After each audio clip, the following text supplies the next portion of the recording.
What's up, athletes? That's right, Mr. Muscarella coming at you. And in this video, we are going to take a look at finding the equation of a hyperbola, given information about its center, focus, and the vertex. So with that information given to us, let's go ahead and get into problem example number 3, shall we?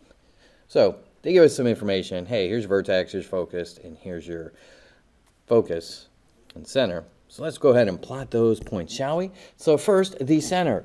-3, 1, boom. And I'm going to, after I plot that, I'm going to put a C by that so I know that it is the center.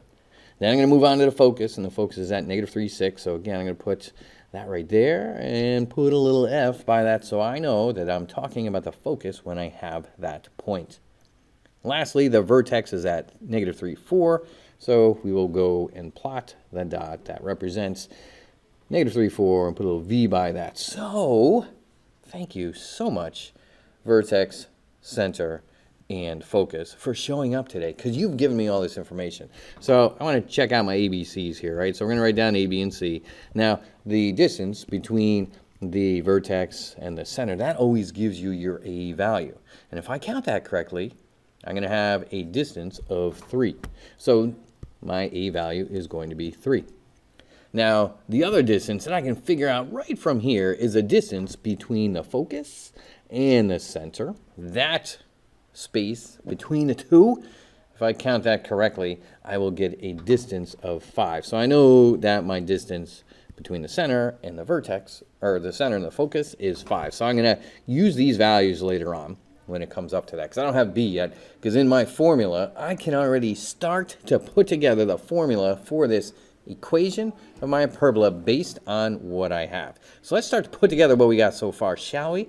Now, the vertex and the focus. So let's zoom in on these guys. So check them out. That tells me I'm going to have one of these up and down hyperbolas. One that goes up, one that goes down. So knowing that, that tells me I'm going to have a y squared minus a x squared version of that. Since we know the formula for, or the coordinates for the center, we're going to start to put that together. So I'm going to have y minus 4, boom, boom, squared, and then minus, and then the x part is going to be x plus 3, boom, boom, squared.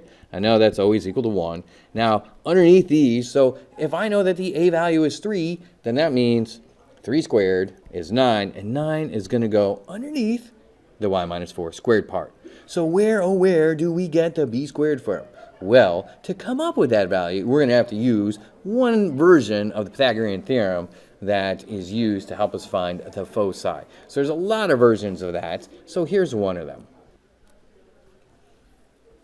So C equal plus or minus a squared plus b squared. A lot of times you'll see this version of the formula when we go to do that. Now we have the value of C. We know that is 5. So you could simply plug in here. And then we have plus or minus. And then a squared number, we know that's 9. Plus, and then b squared, we don't know that junk yet. We're trying to figure that out. So we will square both sides to get rid of the square root, in which case we have 25 is going to be 9 plus b squared. Subtracting 9 from both sides, we get 16 for the value of b squared. Boom, shakalaka, we're done.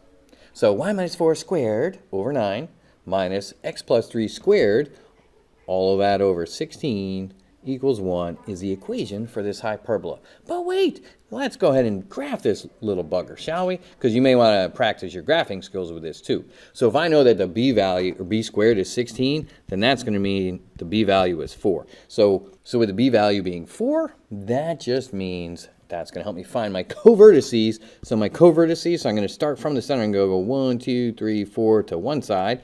That's going to be my covertice, and then I'm going to go 1, 2, 3, 4.